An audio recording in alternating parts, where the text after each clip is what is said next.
জঙ্গলমহল পুরুলিয়ার রাকাবের জঙ্গল মানেই গা ছমছম এক ইতিহাস। একসময় পঞ্চকোট রাজার রাজধানী ছিল রাকাবের গভীর জঙ্গলে। তিন দিকে নদী, মাঝে গভীর অরণ্যে এই রাজধানীর নাম হয় কেশরগড়। গা ছমছম করা এই গভীর জঙ্গলে এখনো যেন শুনতে পাওয়া যায় রাজাদের হুংকার। এখনো যেন মনে হয় শিকারে বেরিয়েছেন রাজারা। সেই জঙ্গলেই 1794 খ্রিস্টাব্দে পঞ্চকোট রাজ ভারত শেখর এই জঙ্গলে মন্দির প্রতিষ্ঠা করে দুর্গাপূজা শুরু করেছিলেন। পরবর্তীকালে 1832 খ্রিস্টাব্দে কেশরগড় থেকে রাজপাট তুলে রাজধানী স্থানান্তরিত হয় বর্তমান পুরুলিয়ার কাশীপুরে। সেই কাশীপুরের রাজবাড়িতে আজও ঘটা করে হয় দুর্গাপূজা। কিন্তু রাজার ফেলে আসা কেশরগড়ের সেই রাজধানীর জঙ্গলে মায়ের পুজো হতো বিগ্রহহীন মন্দিরে। 192 বছর ধরে জঙ্গলের এই বিগ্রহহীন মন্দিরে হতো পুজো। এরপর বর্তমানে পঞ্চকোট রাজপরিবারের চাকলতোর রাজপরিবার, পুরুলিয়া শহরের বাঁশবাংলো রাজপরিবার এবং রাজনওড়াগড় রাজপরিবারের সদস্যরা বৈঠক করে সিদ্ধান্ত নেন কাশীপুর রাজপরিবারের দেবী মন্দির থেকে মায়ের বিগ্রহ নিয়ে যাওয়া হবে কেশরগড়ে রাকাবের জঙ্গলের পুরনো দেবী মন্দিরে। সেই মতো নিয়ম করে মূর্তি প্রতিষ্ঠা করে শুরু হলো দুর্গাপূজা। কাশীপুর রাজবাড়ি থেকে মায়ের বিগ্রহ নিয়ে গিয়ে যাগযজ্ঞ পুজো অর্চনা করে শুরু হলো এক সময়ের জঙ্গলে রাজার সেই প্রাচীন দুর্গাপূজা। পুরুলিয়া জেলার বিভিন্ন প্রান্তে ছড়িয়ে থাকা রাজপরিবারের সদস্যরা আবার রাকাবের জঙ্গলে মিলিত হলেন।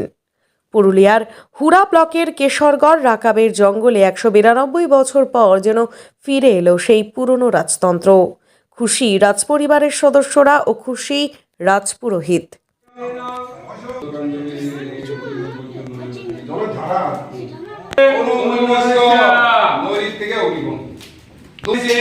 অনুমতি দেবতা প্রজাপতি সবিতা দেবতা অগ্নি প্রতিষ্ঠানে সুমার্গবতী ভগায় দিব্য গন্ধর্ব দেব প্রতিদান জোড়া ওম অপশ্চ মানে বিগ্রহহীন মন্দির দিন পুজো হতো।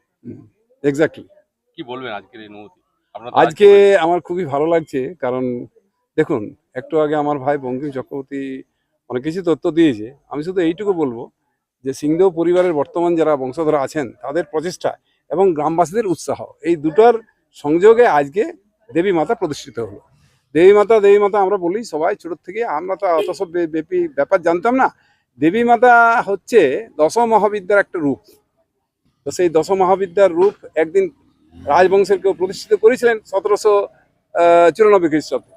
1832 সালে রাজারা এখান থেকে কাশীপুরে। কত বছর বিগ্রহহীন মন্দিরে পুজো হচ্ছে? এই তো ধরুন না 1894, 1832 পর থেকেই তো বিগ্রহ নেই। তখন ঘটেই পূজা হতো। 192 বছর। তারপর নতুন করে আজকে মূর্তি প্রতিষ্ঠা করে পুজো শুরু হবে। হ্যাঁ, আজকে পুজোর সময় তো পুজো হবে।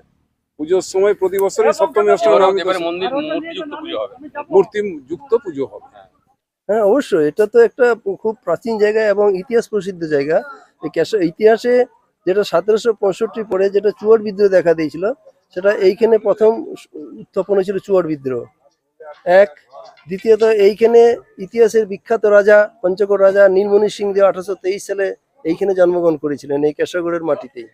দুই, আর তৃতীয়ত হচ্ছে যে আমরা আমাদের পুরানো ঐতিহ্য ফিরে পেলাম গ্রামবাসী সকলের আনুকূল্যে এবং পঞ্চকোট রাজবংশে বর্তমান বংশধরদের আনুকূল্যে আমরা ফিরে পেয়েছি। এটা আমাদের কাছে খুব আনন্দের বিষয়, গর্বের বিষয়। ওনাদের দেওয়া দান আমরা যথাসাধ্য মর্যাদা সহকারে আমরা এটাকে গুরুত্ব সহকারে আমরা কত বছর পর আবার বিগ্রহ এলো এখানে ধরুন 1832-এ চলে গেছে আর 2024-এ আবার পুনঃপ্রতিষ্ঠিত হলো। হ্যাঁ, 192 বছর। অনুভূতি হচ্ছে? অনুমতি গ্রামের প্রচন্ড সাড়া পেয়ে গেছে। আমার খাস জঙ্গল একদম জঙ্গল, পুরো জঙ্গল। রাকাব জঙ্গল। আর একটা প্রশ্ন আছে, রাজা ভরত শেখর এখানে আসার জন্য যে প্রলুব্ধ হয়েছিলেন, মানে হোয়াই এস্টাবলিশ ক্যাপিটাল এট কেশরগড়, কেশরগড়েই কেন রাজধানী স্থাপন করবেন, তার একটা মুখ্য কারণই ছিল রাকাব জঙ্গলের আকর্ষণ। এখানে পুজো হবে দুর্গাপূজা তো? হ্যাঁ, পুজো প্রতি বছরই হয়, সেই মতো এই বছরও হবে। তবে একটা কথা বলে রাখি, আমরা এবং আমাদের গ্রামবাসীদের সাধ্যানুসারে যতটা সম্ভব আমরা ষোড়শ উপচারে আমরা পূজা করার চেষ্টা করি। রাকাবের জঙ্গলে কিন্তু পুরনো রাজতন্ত্র ফিরে এসেছে, সব রাজপরিবার সদস্য এক জায়গায় আপনারা সামিল হয়েছেন, পুরনো ইতিহাস যেন ফিরে এসেছে, কি বলবেন? দেখুন, এখান থেকে যখন রাজা চলে যান কাশীপুর, যেটা লাস্ট ওনার স্থাপিত হয়ে গেল, তখন দেবী মাতাকে সঙ্গেই নিয়ে চলে যান। দেবী মাতা তো ওইখানেই রয়ে গেলেন। তো এইখানে কিন্তু কেশরগড়ের যারা দিকে দায়িত্ব দেওয়া ছিল, তাদের একটা দীর্ঘ আত্মার ছিল যে আমাদেরকে দেবী মাতার একটা মূর্তি আপনারা সবাই কাশীপুর পরিবারওয়ালা যে যেখানেই থাকুক সবাই মিলে এটা একটা তৈরি করে আমাদেরকে দেওয়া যায়। সেই অনুসারে আমরা আলোচনা করে সবাই মিলে ঠিক করলাম, যখন এতদিন ধরে ওনারা বলছেন, তাহলে এটা তো আমাদেরই করা।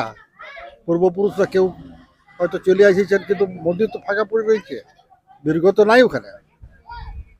নিয়ে আমরা দেবী মাতার মূর্তি তৈরি হয়ে গেল, আর 1 তারিখে ওনাদিকে আমরা এখানে হ্যান্ড ওভার করে দিলাম। যারা এখান থেকে রিপ্রেজেন্টেটিভ গেছিলেন এই মন্দিরের দেবী মাতার, তাদেরকে 1 তারিখে আমরা ওনাদিকে হ্যান্ড ওভার করে দিলাম মূর্তি। আর আজ একটা সুযোগ হয়েছে আমাদের এখানে আসার, যেখানে আমাদের পূর্বপুরুষরা ছাড়িয়ে চলে গেছেন, আমাদের এই পরিবার পঞ্চকোট রাজের যে যেখানেই আছেন, বর্তমান অনেকেই এখানে এসেছেন। এসে নিয়ে ওনাদের এই যে প্রতিষ্ঠান হচ্ছে, আজকে যে ওনাকে প্রতিষ্ঠা করে দেওয়া গেল, সেখানে আমরা এখানে মজুদ আছি। আশা করি ভবিষ্যতে পূজা পাঠ ওনারা যেভাবে আগে করে আসছেন, তার থেকেও আরো ভালো এখানে ওনারা করবেন। দুর্গাপুজো এখানেও হ্যাঁ, দুর্গাপূজা যেমন ওখানে আমাদের চলছে, ওখানে 16 দিনের পূজা চলছে, এখানেও চলবে। এরপরে 100 অনেক বছর পর 152 বছর তো কবে আগে গেছিলেন এখানে ভরত কিশোর, 1832-এ গেছেন। ওই 1832 বছরে। আজকে তো দেখা যায় যে আপনারা জেলার যে যেখানে রাজপরিবারের সদস্যরা রয়েছেন আজ এক জায়গায় সামিল হয়েছেন এই রাকাবের জঙ্গলের মন্দিরে, কি বলবেন এটা দিয়ে কেমন লাগছে অনুভূতি? যে মানে চাকলতোড় আর রাজনগর। এটা এখন ধরুন, এটা তো একটা সুযোগ না এক জায়গাতে আসা।